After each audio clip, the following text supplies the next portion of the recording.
itu Ya, ternyata dicabut izinnya. dicabut izinnya itu nggak cukup karena ada yang Karena sudah izinnya juga belum proses. ada masalahnya. Kalau mereka ilegal kan, berarti kan tanpa izin kalau ilegal. Rasanya untuk merebut hati pemilih Gen Z pada saat ini menjadi sangat sangat krusial gitu ya. Karena ya tentunya ya buat Pak Mahfud dengan Pak Muhaimin butuh jembatan ke arah itu. Secara umum dulu saya minta scoring nih Mas. Dalam konteks substansi, ya, dalam konteks substansi antara ketiga cawapres yang kemarin.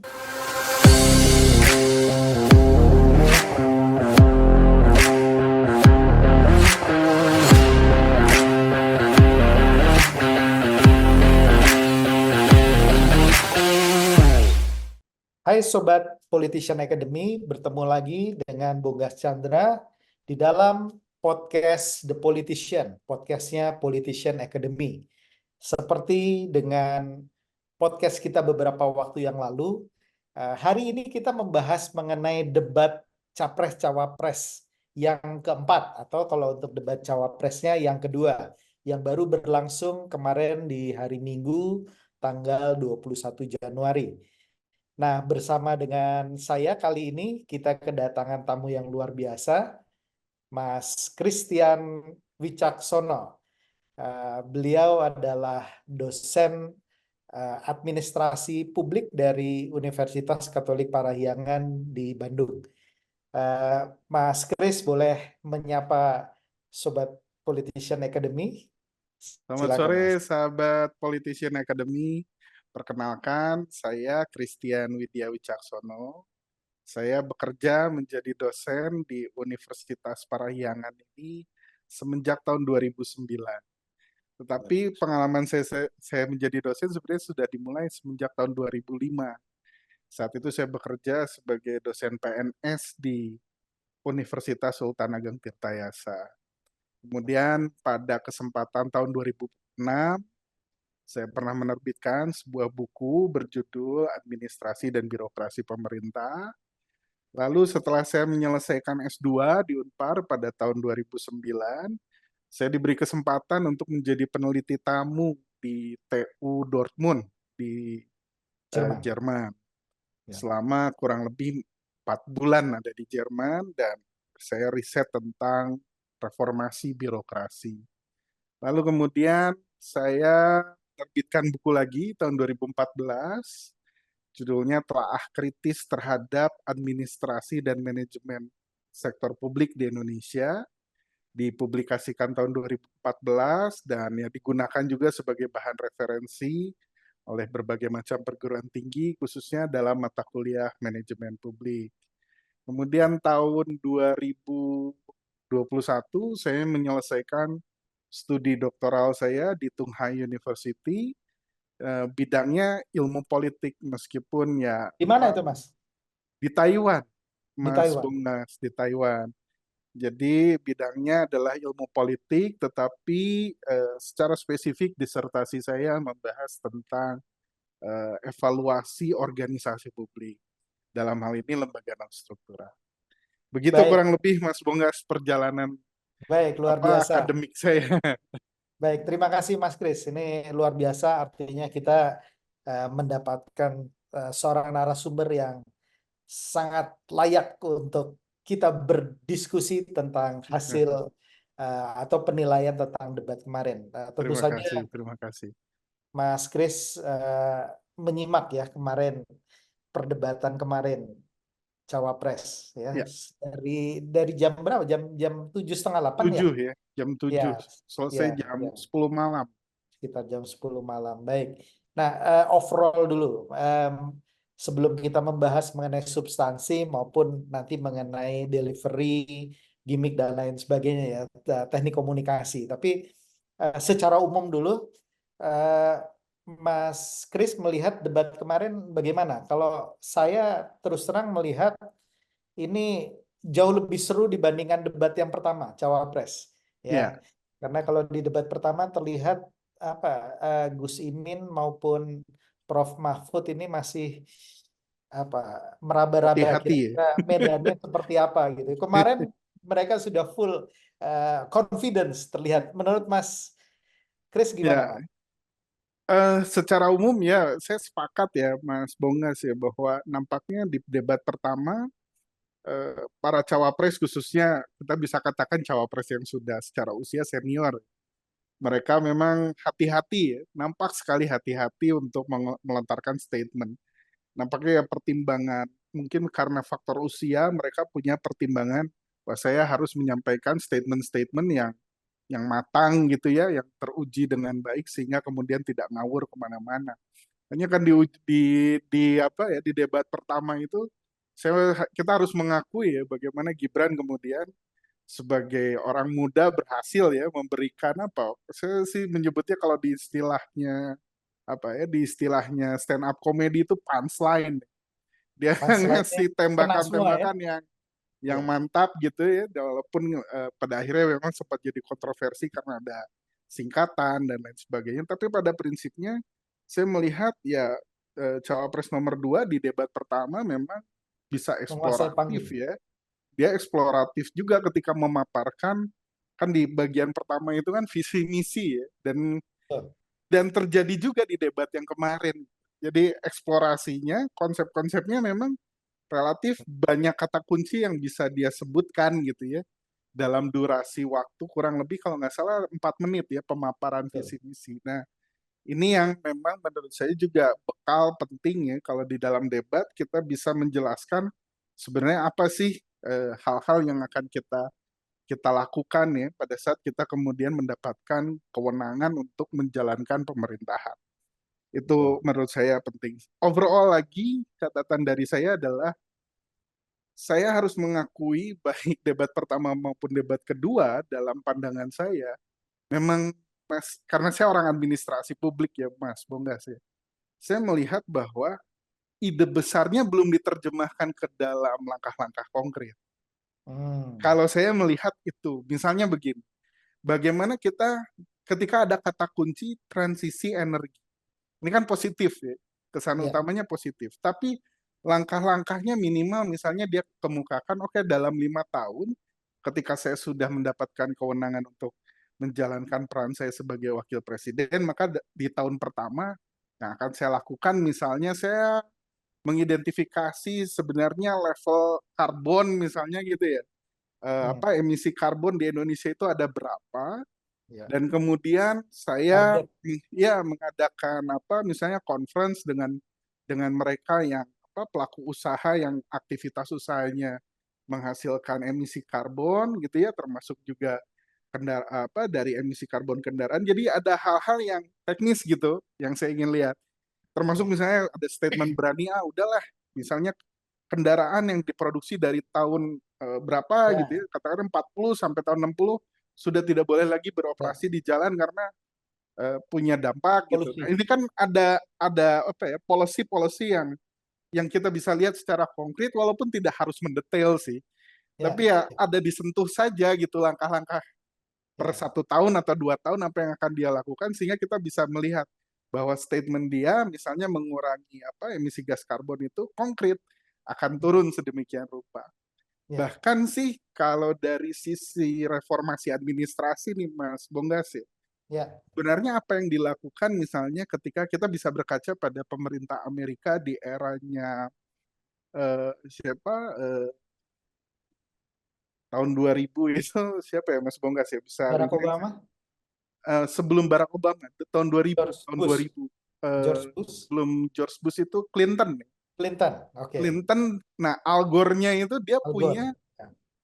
yang dia sebut dengan NPR ya, National Performance Review dan itu jadi Oke. standar untuk mereformasi.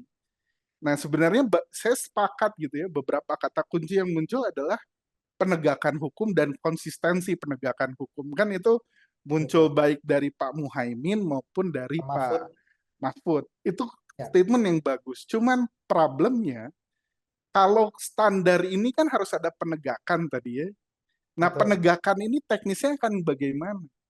Ya. Harusnya kan disebutkan, saya misalnya melalui apa standar kinerja, saya akan tetapkan standar kinerja untuk menteri, untuk penegak hukum. Maka kemudian ketika saya beri target, mereka tidak mampu memenuhi target tersebut, ya saya berhentikan misalnya. Saya Betul. ganti dengan yang lain. Supaya berjalan terus. Nah, ini yang saya Ya, lihat nggak muncul gitu. Misalnya ya, standar kinerjanya untuk tadi misalnya penegakan hukum, misalnya kemarin kan ada persinggungan tentang gimana status tanah adat misalnya. betul. Nah, harusnya kan dijelaskan. Kan tidak hanya cukup tadi kan Menjelaskan apa konflik. tidak hanya cukup redistribusi saja, tapi Distribusi. standar kinerjanya kita mau kasih target berapa sih redistribusi Betul. untuk tanah adat ini kepada masyarakat adat. Jadi ada hal-hal yang konkret gitu ya. Oh, Ya, jadi orang punya gambaran. Oh, kalau presidennya ini yang dilakukan ini. Kalau ya, presidennya ini yang dilakukan ya. ini. Sehingga kan Jadi kalau kita milih ada preferensinya gitu. tuh, kemarin itu masih terlihat abstrak ya, Ya, masih banyak ide yang besar di ya. awang-awang, masih banyak yang normatif, yang Nah, ya, mestinya diturunkan satu peringkat lagi, ya, ya, ya, ya. sehingga polisinya menjadi lebih jelas gitu. Nah, Betul, betul. kalau dari ketiga cawapres yang kemarin muncul, yang mendekati ke arah yang tadi Mas Kris inginkan yang mana dan di topik yang mana, Mas? eh Ya ini kalau ditanya yang mana, hampir belum ada yang benar-benar mendekati ya. Tapi Tiga-tiganya belum kalau ada. secara umum saya harus katakan ya cawapres nomor 2 oke sih. Dia Hmm, punya apa ya? Seperti dia konkret gitu. Saya maunya ya nikel ya, gitu ya. ya, Nikel ya. dan timah karena potensi kita besar di situ. Ketika dia katakan seperti itu, maka kemudian industri ini harus dihilirisasi dan hasilnya nanti akan meningkatkan pendapatan.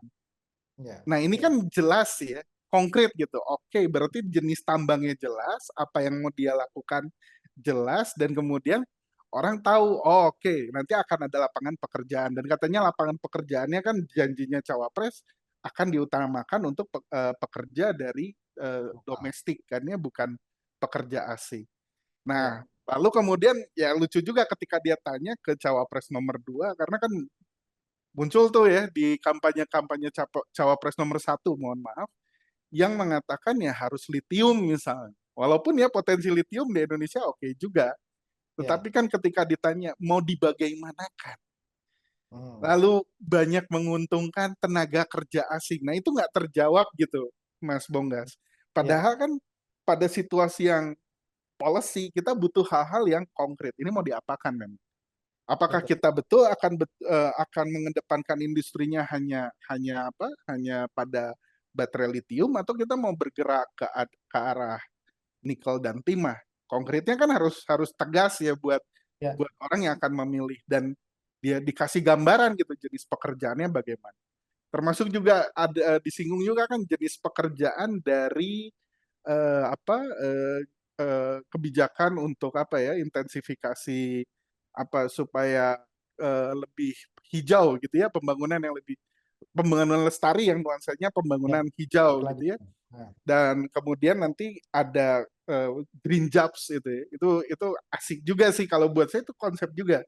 Ini ya, menarik juga, dia tawarkan sesuatu green jobs, dan ini peluangnya besar.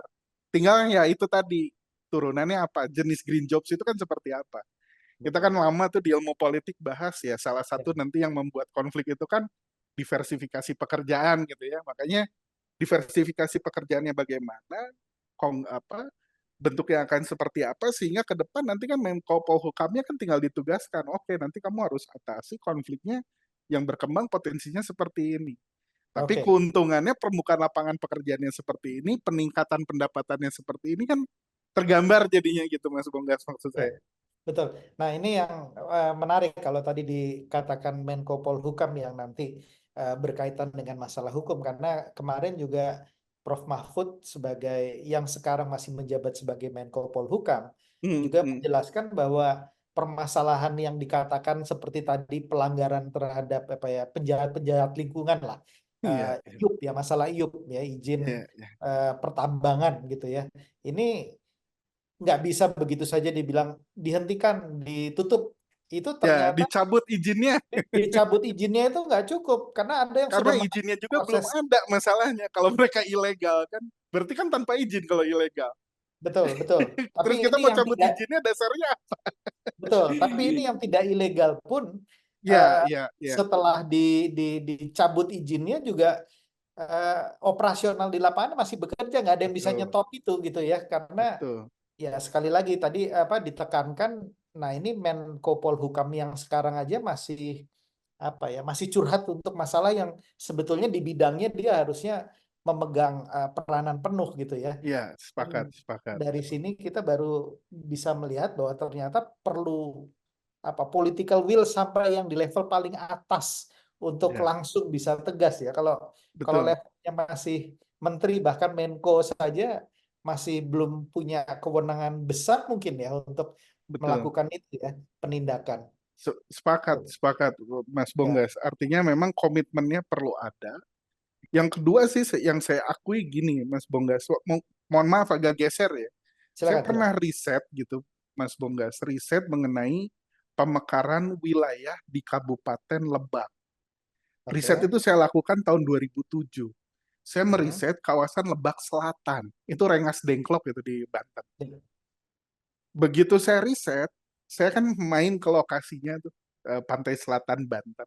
Pantainya bagus, Mas Bonggas, masih bagus. Cocok untuk jadi destinasi wisata. Tapi yang pertama nggak ada apa-apanya. Dan yang Hmm. kedua nggak ada mercusuar untuk mengawasi. Ya, oke. Artinya apa? Kita butuh sumber daya. Artinya oke, kita kembali lagi ke tambang.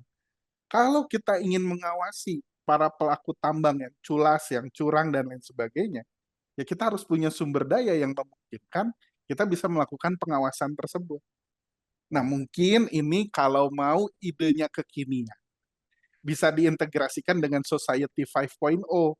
Pakailah drone misalnya untuk ya, pengawasan. Artinya kita nggak usah pasang orang di situ, tapi drone kita terbangkan untuk melihat kawasan tambangnya dalam misalnya seminggu sekali atau berapa waktu sekali dengan waktu yang tentu harus diacak ya. Namanya ini pengawasan kan harus apa harus tidak terduga ya supaya kita bisa mencuplik situasinya senatural mungkin. Tetapi harus ada komitmen pengawasan itu dilakukan. Nah, yang lemah di kita juga kalau menurut saya dukungan sumber daya untuk pengawasan sehingga kemudian ada amunisi untuk penegak hukum menggunakan bukti-bukti tersebut untuk menegakkan hukum itu menjadi rangkaian yang nggak bisa diputus gitu Mas Bonggas. ya, Jadi ya, kalau saya sih harusnya ya artinya presiden wakil presiden harusnya berhitung konkret anggaran APBN kita berapa, berapa alokasinya, berapa untuk penegakan hukum, bagaimana mensupport sumber dayanya, sampai dengan bagaimana kemudian realisasinya di lapangan. Jadi ada pentahapan yang jelas ya Mas Bonggas ya. Karena kalau kita katakan komitmen butuh sudah pasti. Bahkan saya pernah diwawancara di Tribun ketika debat cawapres yang pertama. Saya selalu mengatakan kalau menegakkan hukum dan kemudian harus ada komitmen untuk melakukannya, ya ketika kita belajar PPKN di tingkat SD pun rasanya itu ya, udah ya, dibahas berulang-ulang gitu ya, ya. ya, betul, Artinya betul. berbuat baik itu penting, integritas itu penting. Kalau kita punya ini harus apa menegakkan aturan, itu kan apa sudah dibahas. Nah, sekarang tinggal konkretnya mau gimana. Ya tadi saya sih usulnya sumber dayanya harus disiapkan. Sumber dayanya. Walaupun kita harus berhitung ya dengan keadaan APBN Dana kita ya. lagi, betul. Ya, dananya memang harus dihitung dengan cermat untuk alokasinya. Makanya kalau nggak memungkinkan masang orang untuk pengawasan karena biayanya tinggi, ya tadi apakah kita mau pakai Pakai drone. drone Ya. atau pakai Kemarin apalah kemarin fasilitas yang dibahas lain. juga tuh Mas Ya, Kris ya. masalah drone. Cuman drone-nya untuk itu aja, untuk apa insektisida ya, pestisida ya, yang Pestisida, ya. Tapi itu boleh juga artinya gitu itu ya. juga oke sih Itu juga sebenarnya oke gitu ya, gagasan-gagasan itu bagus. Betul. konkret juga. Nah, Nah, nah, itu kan kadang karena gini ya, buat milenial buat Gen Z ini. Karena kan ini tiga-tiganya lagi nyari pemilih dari betul. Gen Z. Gen Z. Gen Z itu makin kesini itu mereka ya lebih melihat pada ya lebih materialistik gitu loh, Mas Bonggas. Dia nggak berhasil mengcapture hal-hal yang sifatnya abstrak, Oke. idealisme, komitmen dan lain sebagainya itu kan sesuatu yang abstrak gitu ya. Yang Oke. buat Gen Z di capture mereka masih butuh proses untuk bisa mengcapture itu. Tapi begitu ngomong, oke, nanti pestisida disemprotkan dengan menggunakan drone. Drone. Artinya kan teknis ya. Oh, Ya. begitu. Jadi dia Ya. punya referensi gitu. Oh, ini nanti yang presidennya kalau kepilih ini maka yang dilakukan ini. Itu Ya. jadi konkret gitu loh, Mas Bonggas. Dan menurut saya itu harus memang komunikasi dengan hal-hal yang konkret ya. Rasanya untuk merebut hati pemilih Gen Z pada saat ini menjadi sangat sangat krusial gitu ya. Karena ya tentunya ya buat Pak Mahfud dengan Pak Muhaimin butuh jembatan ke arah itu. Kalau mungkin ke apa buat Usia. siapa buat Gibran mungkin tidak terlalu, tapi buat Pak Muhaimin sama Pak eh, Mahfud butuh orang konsultan yang bisa menerjemahkan hal-hal yang sifatnya doable.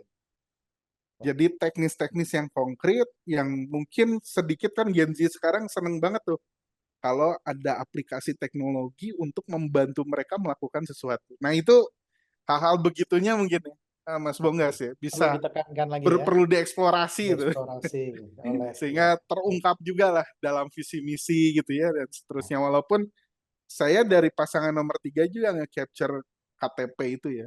Mereka mau gunakan itu KTP sebagai Sakti. KTP Sakti itu Itu, juga itu bagus hal juga, itu yang ide itu bagus, bagus, saya pikir. bagus. Nah, Itu jadi ide yang konkret juga. ya, dan nggak banyak perlu kartu-kartu lain gitu ya, Iya, kartu-kartu sayangnya nggak aja. disebut-sebut Pak, debat gitu Iya, kan ya. betul, Padahal betul. mereka butuh amunisi itu kan untuk Ya, mengatakan ya, ya, sesuatu. ya. Ya. Mas, saya mau bahas satu ide dari pasangan 01 ya, dari apa, Gus Muhaimin.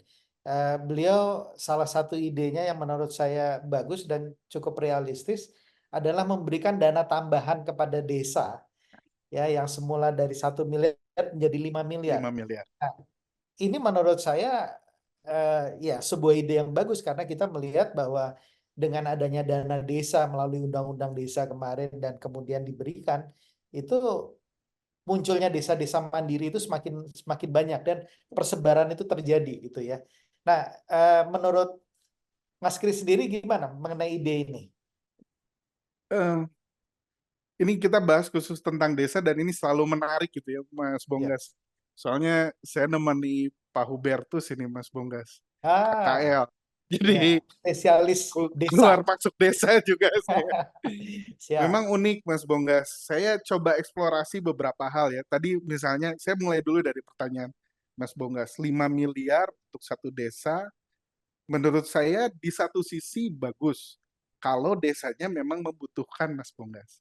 Ya, Permasalahannya juga kalau dari sisi administrasi publik, artinya seorang manajer publik itu kan harus memikirkan dalam jangka panjang kita bisa mensuplai jumlah yang sama atau enggak. Atau bisa nggak kita kurangi tapi kualitasnya hasilnya sama. Artinya hmm, gini, kalau kita mau supply dalam jangka panjang, kalau menurut saya harus ada target-target nih buat desa.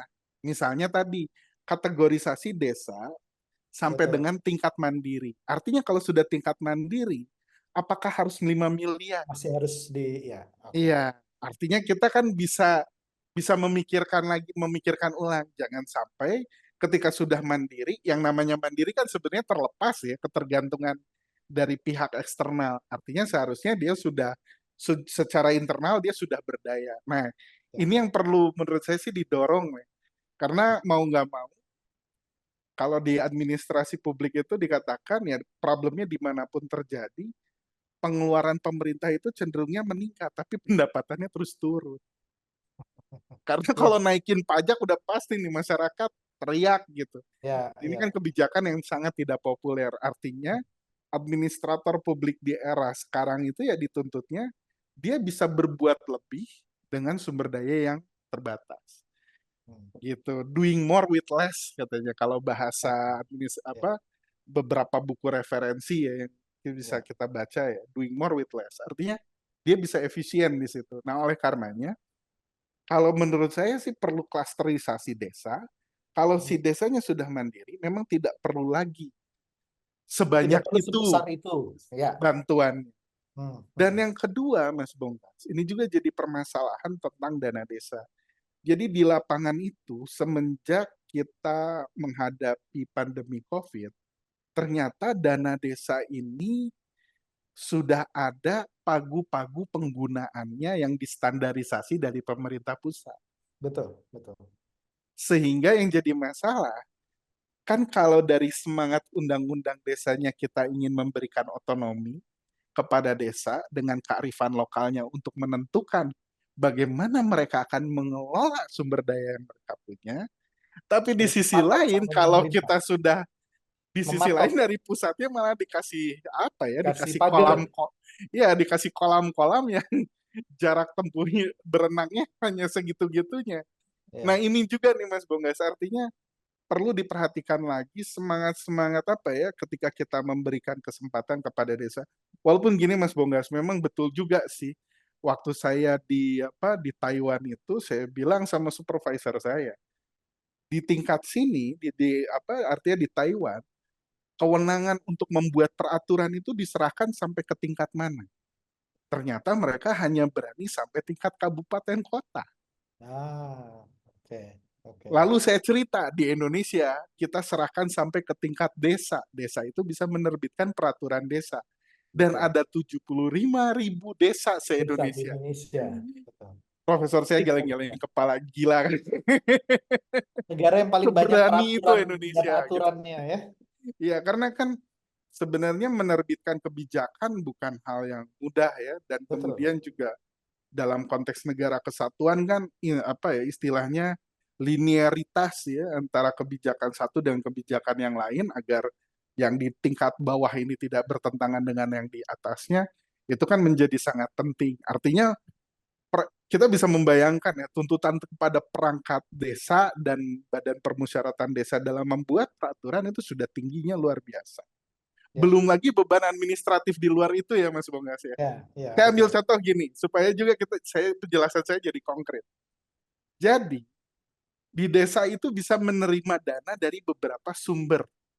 Yang pertama, sumbernya itu bisa dari APBN melalui dana desa. Lalu sumber dari provinsi melalui tugas pembantuan. Lalu dari kabupaten atau dari kota lah kalau desa, kalau ada beberapa wilayah tertentu yang statusnya kota tapi masih punya desa. Bisa bersumber dari mereka dalam bentuk istilahnya apa ya? Saya lupa ya. Tapi bukan dana desa itu, bantuan untuk desa lah. Saya lupa namanya. Tapi diberikan dana itu untuk desa. Mhm. Nah, yang jadi masalah aturan pajak Mas Bonggas. Ya, Katakanlah dari provinsi aturan pajaknya, sudah kalau Anda ditetapkan. menggunakan semen, menggunakan pasir untuk membangun kantor desa, maka pajak semennya sekian, pajak batu bata sekian, pajak pasir sekian. Tapi begitu geser, pakai dana yang dari pusat, padahal produknya prosesnya sama misalnya untuk penguatan jalan. Pajaknya beda lagi. Dan itu luar biasa, bikin keriting rambut itu Ya, hal-hal ya, yang betul. sangat Ya, mendetail ya, di ya. administrasi. Jadi terakhir kami bincang-bincang dengan Camat Cilawu ya di Kabupaten Garut, Bu Camatnya bilang begini sama saya, kepala desa sekarang tidak dekat dengan rakyatnya. Hmm. Karena aktivitas administrasi sudah banyak menyita waktu Minta dia waktu, untuk betul. duduk di balik meja mengerjakan itu semua. Berbeda dengan kepala desa di masa lalu yang kemampuan Ya. kemasyarakatannya sangat bagus, membangun Jadi, engagement dengan betul. masyarakatnya sangat bagus. Karena mereka nggak terikat dengan aktivitas administrasi yang load-nya sedemikian besar. Jadi kepala desa jadi manajer desa, bukan pemimpin lagi. Iya. Ah. Jadi Baik, baik. bisa terbayang ya Mas Bonggas ya. Ya, Belum ya. lagi begini Mas Bonggas, dana desa ini juga kadang menarik ya. Di Garut kota, jadi kalau di Garut itu ada Garut kota, lalu di pinggir-pinggirnya itu desa. Nah, yang kecamatan Garut kota ini status pemerintahan selevel desanya kelurahan dan Kelurahan. nggak Jadi, dapat dana desa. iya, nggak Di dapat. pinggir-pinggirnya desa yang dapat dana desa yang sedemikian besar. Pembangunannya jomplang. Iya, antara kelurahan sama desa kan beda. Iya, Nah, tapi celakanya ya masih sama di satu kabupaten yang sama. oh, Kan kabupatennya Kabupaten Garut, ada Kecamatan Garut Kota, di bawah kecamatannya kelurahan. Di oh, pinggirnya ada Kecamatan Cilawu, yang bawahnya desa-desa. Dapat oh, dananya. wah, Mereka kan berpinggiran ya, artinya ya, ya, bertetangga. sebelahan. bersebelahan. Ini beda. Iya, lalu Yang kemudian dapat ada yang enggak. terlihatlah, makanya sempat tuh muncul tentang dana kelurahan. Salah satunya karena ya ada hal-hal teknis ya yang mungkin tidak terlihat pada saat penyusunan undang-undang. Lalu kemudian ketika dicek di lapangan, oh ini fenomenanya terjadi kok, Oke, gitu. baik. Tuh Mas Mas, Bongas. siap. Mas Kris, kita back to debat cawapres yang kemarin Siap, lagi gitu ya. siap, siap. Ini secara umum, saya setelah ini mau membahas mengenai strategi komunikasi dari cawapres ini ya. Tapi secara umum dulu, saya minta scoring nih, Mas. Dalam konteks substansi, ya, dalam konteks substansi antara ketiga cawapres yang kemarin, eh, Gus Muhaimin, kemudian Gibran, dan Prof. Mahfud. Dari ketiga tersebut, scoring dalam konteks substansi ya, seperti yang kita harapkan dalam sebuah debat presiden itu kan festival gagasan, Ya, ide, ya. policy, dan lain-lain. Dari ketiga cawapres kemarin yang Mas lihat paling unggul siapa di posisi pertama, kedua, dan ketiga? Kalau saya melihat Gus Muhaimin dengan Pak Mahfud ini hampir Ya, setara. hampir setara. Nah, cuman kalau kemarin Gibrannya outstanding. Gibran kembali outstanding dalam konteks Kalau substansi. sekarang justru saya ngelihat Gibrannya agak deket. Dia lebih, Oh, tapi yang tidak. debat yang kemarin, Kedua ini yang kedua. dia lebih, tetapi tidak lebih-lebih banget gitu. Oh, jadi dekat-dekat lah ya, Ya, rata-rata dekat-dekat. dekat-dekat. Tapi Gibran masih oke sih saya lihat Jadi dia cukup. Gibran masih nomor satu nih. Yang Ya, dia Mas masih Kris lihat, menguasai. kemudian dua dan tiganya nggak ada ya, mungkin sama aja ya, dia dianggap. Relatif sama. Oke, Walaupun Pak Mahfud dia ingin mengatakan bahwa pengalaman saya ya, menunjukkan bahwa saya sudah doing something. Dan ini betul, bisa saya replikasi di masa depan. betul. Cuman kan message itu apa ya, pembahasan Pak Mahfud yang Tertutupi. sedemikian rupa, ya tadi yang saya bilang, kalau ingin diterjemahkan untuk generasi Z, belum dapat gitu ya, belum dapat sense-nya Ya, untuk mereka karena technicality-nya nggak terlihat gitu. oke. Baik, nah sekarang kita membahas hal yang lain lagi, yaitu mengenai Ya, strategi komunikasi atau strategi dalam berdebat. Karena diakui atau tidak, yang namanya debat capres-cawapres ini adalah political entertainment gitu ya. ya, ya, ya, ya, ya, Nah, betul, dalam betul, konteks betul. ini kira-kira Mas Kris melihat siapa yang outstanding dalam konteks strategi komunikasi, atau ada nggak apa blunder atau kesalahan, kekeliruan yang dilakukan oleh cawapres-cawapres ini?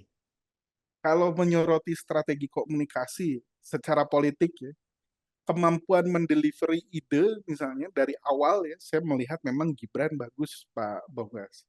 Hmm, Tadi ya, pada saat dia mendelivery visi misi, kata kunci yang dia siapkan hmm, untuk menembak isu-isu yang strategis itu muncul. Walaupun kedalamannya belum bisa menyentuh substansi. Nah, Pak Mahfud mencoba, kalau saya lihat ya, dia mencoba dengan membahas dari kearifan lokal.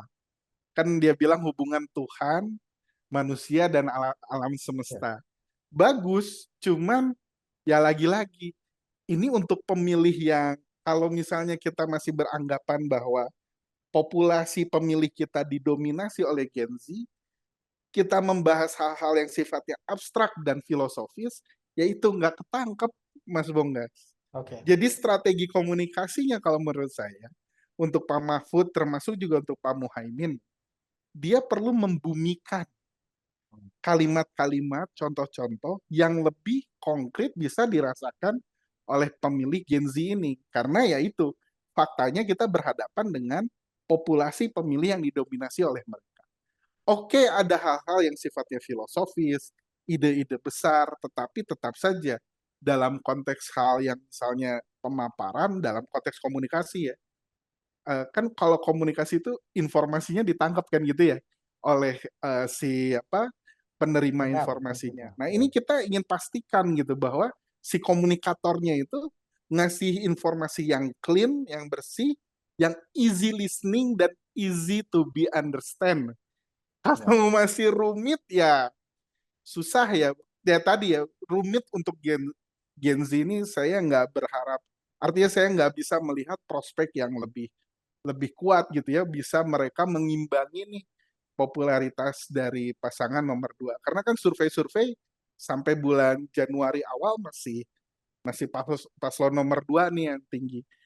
Ya. Nah, saya justru melihatnya gini, ini sedikit geser ya Mas Bonggas ya. Saya Mhm. justru melihat di debat capres justru. Mhm.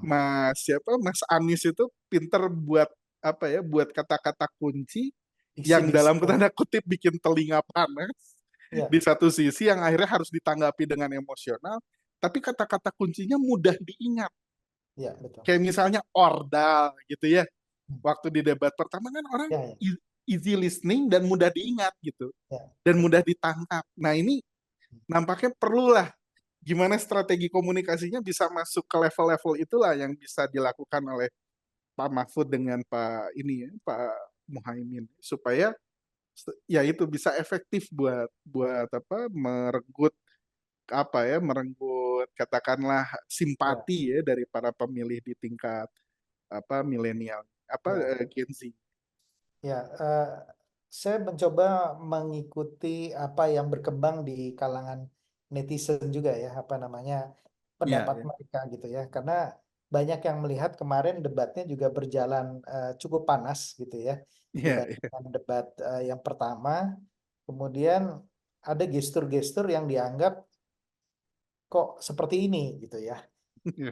Ini kita lihat ya, mulai dari misalnya catatan eh, apa Mas Gibran yang mungkin kita anggap sebagai kemenangan dia di debat Iya, iya, pertama iya. gitu ya, memunculkan istilah-istilah, kemudian apa, wah masa calon wakil presiden nggak bisa menjawab itu gitu ya, Iya, itu iya, kurang iya. lebihnya seperti itu, dan itu masih terulang kembali kemarin Iya, gitu. iya, Jadi iya. kayak Dan Gibran masih menggunakan itu ya untuk ya artinya menembak. Iya, iya, ya, kalau saya jadi konsultan politik, saya nggak akan pakai apa namanya cara yang sama berulang kali gitu ya. iya, Karena betul.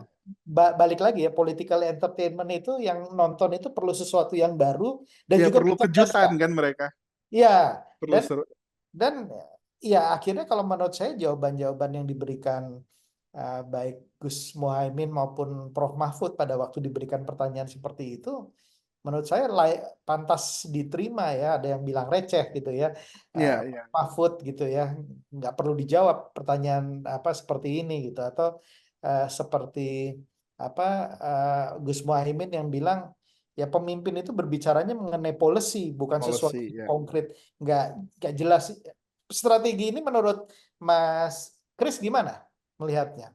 Ya kalau dari sisi orang administrasi gitu ya, administrasi publik, ya justru harus konkret Mas Bonggas. Artinya harus terukur ya. Apa yang mau kita lakukan itu kan harus tegas ya. Oke lah, kebijakan di bidang X. Maka yang kita lakukan adalah langkah-langkahnya seperti apa, karena kita ingin mencapai tujuan yang seperti apa. Karena kalau misalnya kita nggak bisa bicara dalam konteks yang konkret, ya justru semakin itu tadi. Ya. Jangan-jangan kita hanya beretorika saja tentang gagasan dan tidak tahu juntrungannya mau kemana. Ya, tapi istilah-istilah yang diajukan itu kan udah sangat sangat detail gitu ya, yang Ya, ya, nggak perlu ya. seorang profesor. Dan kita tahu semua bahwa kalau namanya profesor di akademik semakin tinggi bukan semakin serba tahu Ya, gitu. betul, Dia betul. semakin fokus gitu ya dengan Betul, betul, dengan betul. bidangnya gitu ya. Misalnya pertanyaan lithium very phosphate, greenflation, itu kan Green sesuatu yang inflation. sangat-sangat apa ya, detail, dan ya why not, why don't you menjelaskan itu gitu ya, supaya Iya, iya. terkesan bahwa lu kemarin kan udah pernah mempergunakan strategi ini dan itu udah ditegur oleh pihak Iya, itu, tapi kemarin seperti kayak ada pengulangan lagi ya. iya ada pengulangan gitu ya. Ada Belum pengulangan lagi lagi. gimmick apa ya. Nah, eh, apa Mas, kalau kalau Mas Kris sendiri melihat seperti apa ini bukan di substansi kita berbicara, tapi lebih kepada apakah strategi seperti itu bisa memunculkan simpati terhadap kepada publik Ya, ya. dengan melakukan seperti itu, Mas. Gimana ya? Saya juga melihatnya ada rasa ya pasti nggak nyaman ya. Mas Bonggas ya. Karena kenapa saya katakan tidak nyaman? Karena permasalahan utamanya ini adalah kita memang bicara di level debat cawapres gitu ya. Yang kita ingin tahu gimana mereka akan melakukan kebijakan yang akan mereka pilih gitu untuk mengatasi permasalahan yang disuguhkan. Kan pertanyaan-pertanyaan yang disuguhkan kan problem nih, Ya, masalah yang sedang terjadi. Lalu mau strategi penyelesaiannya apa? Nah, kalau kemudian pakai gimmick-gimmick itu gitu ya, kayak misalnya saya kan ngelihat yang celingukan itu, oh Mas ya, Bonggas lihat nggak? cari Dia cari celingukan, jawaban kok gitu ini ya. Ah, jawabannya nggak ah. ketemu dan lain sebagainya. Kalau menurut saya, mungkin untuk orang muda sekarang kena, Mas Bong. Jujur Kena aja, itu, kena kena. itu maksudnya bagus. Mereka akan kasih tanggapan yang bagus. Karena ya anak muda sekarang, Gen Z itu senang yang vulgar. Oh, oke. Mereka senang yang vulgar. Artinya eh, bahasa tubuh yang vulgar, bahasa verbal yang vulgar, itu lebih lebih bisa mereka tangkap. Karena tadi ya, mereka nggak bisa dibawa di filosofis. Hmm, Nggak bisa dibawa di konsep yang sifatnya abstrak. Mereka memang melihatnya praktek gitu. hmm, hmm. Jadi ya, apa yang dilakukan Gibran pada saat ini untuk pemilih yang Gen Z menguntungkan. Cuman Hmm, untuk pemilih yang mengatakan, wah kan adab itu penting gitu ya. betul. Kita berinteraksi dengan Ah, orang lain harus menunjukkan rasa bahwa kita menghargai, kita hmm, tenang dalam merespon serangan dan lain sebagainya. Itu penting ya, bisa jadi ini berbalik tidak simpati. Nah, sekarang kita tinggal nunggu aja Mas Bonggas. hmm. Siapa yang akan mendengungkan ya? Siapa yang akan mendengungkan bahasa tubuh mana yang akan kuat lebih berdengung? Ya, Apakah yang berpihak pada Gen Z ini atau yang berpihak memang pada generasi yang lebih tua? Karena kekuatan dengungan ini yang kemudian nanti akan bergema di telinga publik yang kemudian juga mempengaruhi preferensi mereka di dalam memilih. Jadi pilihan strateginya menurut saya betul ya apa yang disampaikan Mas Bonggas. Berulang dan ini risky ya, iya, beresiko loh Mas Bonggas. risiko Kita betul. mengulang sesuatu terus-menerus, repetisi juga buat orang kan, kok gitu-gitu aja ya. Bisa Ya, jadi juga respon gitu-gitu aja ini kan membuat orang, ini nggak kreatif nih. Tapi ya, juga buat Gen Z ya itu tadi, mereka senang hal yang vulgar. Celingukan gitu, nggak ketemu jawabannya, kok kan nggak dijawab. Padahal kalau jawab pertanyaan receh ya jawab aja gitu kan ya, kata kalimat-kalimat itu kan muncul ya, gitu. ya, Oh enak ya. banget ya lihat catatan untuk Lihat ngejawab itu catatan. kan Ya, apa ya, hal-hal yang ya kayak apa ya, pembicaraan yang sifatnya informal gitu. Padahal ya, mungkin buat Pak Muhaimin dengan Pak Mahfud kan ya tadi ya dengan preferensi pertimbangan mereka ini forum formal, nggak ya, bisa diperlakukan seperti forum informal yang betul, dilakukan oleh Gibran ini. betul, betul, betul. Iya, Gitu iya, sih. iya. Ah, Saya ngelihatnya tinggal dengungannya kuat di mana nih. Tapi ya, dan secara umum sentimen saya belum baca lagi ya. Biasanya saya ngikutin juga sih. Tapi kalau sentimen positif itu kemarin sebelum debat dimulai, sentimen positifnya masalah banyaknya ke Pak Prof Mahfud.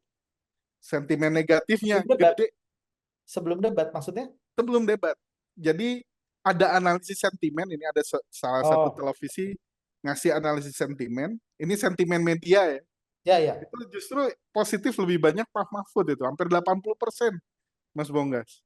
ya, Lalu yang netral itu malah gede di Pak Muhaimin. Justru hmm, sentimen negatifnya banyak di Gibran ini. Tapi ya, ya lagi-lagi ya, kan sampai sejauh ini hasil analisa sentimen media belum ada korelasi yang tegas ya dengan ya, hasil survei tentang preferensi memilih. ya, Rasanya ya, menarik juga ya Mas ya, Bonggas ya. ya. Siapa tahu nih pusat kajian Mas Bonggas, asik juga nih Siap, analisis siap. sentimen media, ada nggak ya korelasinya dengan ini, menarik juga untuk dilihat. Ya, Tapi ya, sejauh ya, ini belum ya, terlihat karena saya nggak tahu nih, saya menunggu juga sih tengah bulan ini harusnya ada survei lagi yang baru ya. Pengen lihat ya, juga kemana sih arah arah ininya ya, ya, betul. arah dukungannya yang lebih besar di mana. Mas Kris mengikuti debat setelah debat itu kan ada konferensi pers. Itu kemarin saya miss itu. Oh, nggak ikut itu ya. Nggak sempat. Ini Tapi ini ada ini nggak? ada banyak sharing nanti mungkin saya bisa tanggapi gitu banyak Mas banyak Bobby. hal yang menarik sebetulnya dari statement-statement karena di sini sang capres juga berbicara gitu ya. Nah, Eh, ya. Sebagai contoh pada waktu Mas Anies berbicara, 01 berbicara eh, mengenai masalah apa tadi atraktif ya. Nah, ya. Ya antara antara substantif dan aduh saya lupa apa istilahnya itu ya. Jadi Ya, ya. eh, kalau kalau substansinya kuat gitu ya, Hmm. pertunjukannya nggak terlalu perlu gitu ya. Nah, Tapi kalau misalnya apa namanya substansinya lemah, pertunjukannya jadi kuat gitu ya, jadi ya, ya. atraktifnya. Nah itu kan mau menyinggung apa namanya Nomor dua ya. Sedan ya dalam Ya, konteks terlalu banyak gimmick gitu ya gimmick ya. dalam Ya. dalam dalam konteks kemarin. Tapi ada juga yang menarik dari 03 pada waktu Pak Mahfud diminta apa namanya menjawab pertama kali dia langsung menjawab bukan menjawab membacakan semacam membacakan ucapan terima kasih kepada Pak Jokowi karena sudah memberikan kepercayaan posisi sebagai Menko Polhukam. Nah ini orang-orang pada bingung. Ini ada apa gitu ya? Kok bukan membahas mengenai debatnya tapi seolah-olah kayak apa ya? Kayak minta maaf gitu ya. Seolah-olah Iya, minta iya. maaf secara halus gitu ya. Nah, ini apakah karena posisinya masih sebagai Menko Polhukam dan yang habis dikritik juga ya dan berdebat itu adalah anak sang presiden gitu ya. Presiden ya. Tapi itu menarik gitu ya. Kalau Pak Prabowo standar ya, normatif gitu ya bahwa Mas Gibran sudah eh, berpenampilan baik gitu ya, kemudian apa yang dilakukan semua sesuai, berkelanjutan dan lain-lain gitu. Sebetulnya hal-hal ini menarik juga gitu ya untuk kita. Iya, iya. Tapi secara umum Mas, dalam konteks strategi, komunikasi, gimmick, eh, strategi debat gitu ya. Kembali saya minta skor lagi nih Mas gitu ya. Kalau dosen kan kalau sidang-sidangan selalu Iya, ngasih kasih skor angka gitu ya ya, gitu ya. ngasih angka. Nah, untuk bagian ini apakah posisi Mas Gibran masih di atas atau eh, Pak Mahfud di atas atau Gus Muhaimin di atas gimana nih Mas? Kalau gimmick saya masih ngelihat Mas Gibran oke sih. Masih Artinya Mas masih Gibran bisa dapat angka skor di antara 75 ke 80. ya. Nah, untuk yang Pak Mahfud dan Pak Muhaimin ya bisa dapat skor di 70 sampai 75. Walaupun betul sih kadang memang substansi penting ya, tapi kan ya tadi yang Mas Bogas bilang, debat cawapres ini juga kan pertunjukan. Hmm, ya, Kita ya, kan harus memberikan makna terhadap kata pertunjukan itu ya. Artinya ya, ya, performansi mereka meyakinkan orang yang akan memilih mereka gitu kan ya. Mulai dari bahasa tubuh, statement-statement yang disampaikan, kemudian kejelian dia melihat dinamika yang sedang berlangsung. Saya kira juga waktu Gibran bilang loh, ngomongnya lingkungan tapi pakai botol plastik gitu ya. Artinya kan dia dia mengamati gitu kan apa yang terjadi di sekitar. Nah, rasanya hal-hal begini juga perlu ya dilakukan oleh Prof. Mahfud gitu ya. Misalnya harusnya kan bisa sorot balik tuh sepatunya Gibran gimana. Bener gak sudah berwawasan lingkungan? Atau ya, gimana saya ngelihat sih sepatunya sepintas sepatu fans. Tapi rasanya ada kulitnya tuh. Artinya kan gimana tuh dengan kelestarian lingkungan. Begitu kan ya, ya, bisa ya, bisa diulas balik gitu ya. Bisa diulas ya, balik sebagai bentuk bahwa ada hal-hal yang bisa kita tunjukkan ya, secara technicality mereka melakukan hal apa melakukan tindakan yang sebenarnya nggak sesuai dengan omongan mereka gitu ya. ya, Ini ya. juga perlu supaya apa ya menarik eh, menarik pemilih karena ya saya kembali lagi kalau saya balik lagi ke debat capres ya itu gitu yang dilakukan oleh Pak Anies. Kayak kemarin kan statement dia tentang apa ada pemimpin nih apa Pemilik tanah, eh, lahan tanah. Menhannya punya lahan sekian Tanah. tapi Ya, prajurit yang dilap itu kan nyentak tak langsung itu menyentak langsung makanya saya ngelihat bikin sih nyawa sebenarnya gitu. Pak Anies ini lama-lama ngerayap ke atas juga sih. Ya, ya, ya, ya, Menarik juga gitu statement-statement beliau menurut saya apa ya punya daya gempur yang kuat ya.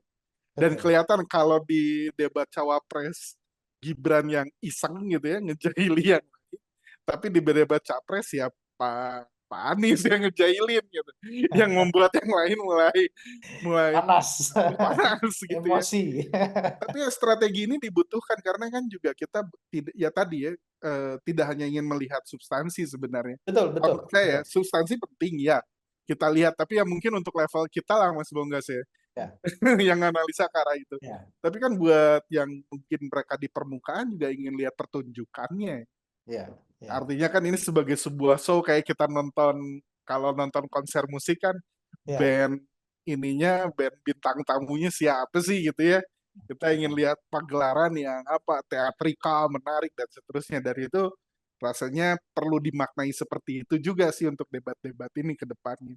Termasuk nanti kita bisa bicara format debat sih sebenarnya Mas Bonggas. Ya. Wah itu, iya Format itu, debatnya rasanya perlu deh ke depan ya, berubah. ya, ya. Itu nggak bisa selesai, Mas. Karena kita bisa bicara 1 jam lagi khusus bicara mengenai format debat. Karena Karena ya ya kalau kayak saya bicara dengan akademisi banyak sekali yang tidak puas dengan format debat gitu ya. iya, iya, Karena iya. dengan format debat yang ada ya hanya kulit-kulitnya saja gitu ya, nggak Betul, bisa sampai betul. mendalam dan nggak bisa sampai fokus gitu. Iya, Ini iya. ya ya begitulah gitu ya, dan besok apa minggu depan lagi itu udah debat terakhir ya. Saya Debat terakhir, ya. saya nggak kebayang akan berubah lagi gitu ya.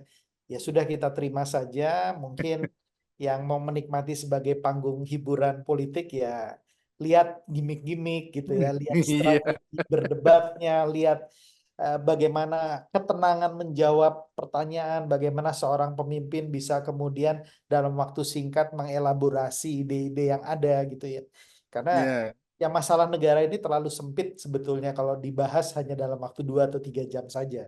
Itu kalau Betul, kita betul, mau betul. mendalami, apalagi kan masalahnya kemarin banyak sekali. Perkotaan, ekonomi berkelanjutan, masalah lingkungan, Ya, banyak sekali gitu ya. sampai Ya, ke desa kan, masyarakat betul, adat, desa, energi. itu satu satu topik aja kalau Ya, dihapus satu apa namanya satu semester itu ya, eh, betul, betul. mengajarkannya gitu. Jadi memang tapi memang di situ saya pikir seninya bagaimana dalam waktu singkat pesan-pesan kita bisa sampai dengan cara yang simpatik dan bisa menggait simpati dari publik, Betul. calon-calon pemilih terutama mereka yang masih belum mempunyai pilihan, katakanlah seperti itu. Ya, seperti Mas Bonggas, saya punya catatan juga sih Mas Bonggas. siap. Tapi nggak tahu ya, Mas Bonggas Ya, memberikan catatan juga nggak ini. Tapi saya melihat kemarin, nampaknya ada tim make up gimana make nih? up capres. Dia di make up si wajahnya. Nah, Dan terlihat nggak begitu datang, sampai ya ini mohon maaf ya anak saya juga berkomentar. hmm, Gibran pada saat kemarin di make up menjadi orang yang lebih dalam tanda putih. kutip ya, kayak kelihatan lebih tua. Oh, oh, Tampilan wajahnya coba ya, dilihat lagi dia Mas ya, Bonggas. ya, ya, Kalau ya. saya ngelihat si tim tim suksesnya sampai melihat hal ini gitu ya. Oke, Tidak hanya baju ya, tidak hanya ya, pakaian tapi sampai make up wajah. Dan saya bisa jadi rasa Mas. itu penting sih ya, itu Ya, penting. ya. Mungkin juga di sini si tim suksesnya ingin ingin mendorong bahwa Gibran ya terlihat wise juga ya, Di dewasa, dewasa supaya ya, kemudian bisa walaupun di di iklannya bayi ya, jadi kayak balita semua kan. iya Pak Prabowo maupun Gibran jadi kayak balita itu kalau di iya lucu iklan-iklannya. juga itu Tapi gemoy itu ya. tapi saya kebetulan sebagai konsultan politik kan juga membantu eh, calon-calon kepala daerah dalam debat ya Mas ya. Iya iya Biasanya memang jeda-jeda itu kita manfaatkan, tapi lebih kepada membahas substansi gitu ya. iya iya Jadi ada jeda 3 menit itu biasanya ke belakang itu biasanya kita kasih apa ya kayak pelatih lah. Ini iya gini, iya. ini kurang, yang ini gini, gesturnya seperti ini, body language-nya seperti ini. Ya, kalau di TV kan kayak melihat kepada kamera itu juga penting. Nah, ini Penting ya, biasanya kita betul. kita kita berikan gitu ya. Tapi itu catatan menarik gitu. Apakah make up ya, apa namanya? Make up Itu wajah ya. sampai sampai di situ juga kan. Kalau di debat pertama kalau nggak salah itu kan paslon 03 sampai ganti baju ya. Ganti baju, Ya, kemarin ganti juga baju. sama Mas Ganti baju mereka. betul Iya, waktu di konferensi pers mereka ganti baju. dan mereka menjelaskan maksud bajunya itu apa. Saya pikir itu Ya, bagus ya, bagus. walaupun menurut saya lebih bagus lagi kalau pesan itu dibawa nggak di konferensi pers tapi pada waktu debat Debat debat ya. itu gitu ya, di tengah-tengah mungkin ganti baju apa gimana, saya pikir itu bagus. Tapi terima kasih sekali Mas Kris, kita sudah mendapatkan overview yang menurut saya balance, yang menurut saya objektif gitu ya. Apalagi kita berdua juga bukan merupakan bagian dari tim ses manapun gitu ya. Iya, Kita iya. sebagai bagian dari masyarakat yang mencoba memberikan literasi dan mencerdaskan dari kacamata kita gitu ya. Iya, iya. Dan dari kacamata kita masing-masing berdasarkan disiplin ilmu kita. Mas Kris, matur nuwun sangat, terima kasih banyak Sama-sama. atas pencerahannya, atas evaluasi terhadap debat kemarin, dan mudah-mudahan ini bisa memberikan manfaat bagi Sobat Politician Academy. Ya, Demikian teman-teman Sobat Politician Academy, podcast kita kali ini, dan kita tunggu nanti podcast berikutnya yang membahas mengenai debat Capres yang terakhir. Semoga bisa bermanfaat dan salam kebangsaan. salam kebangsaan.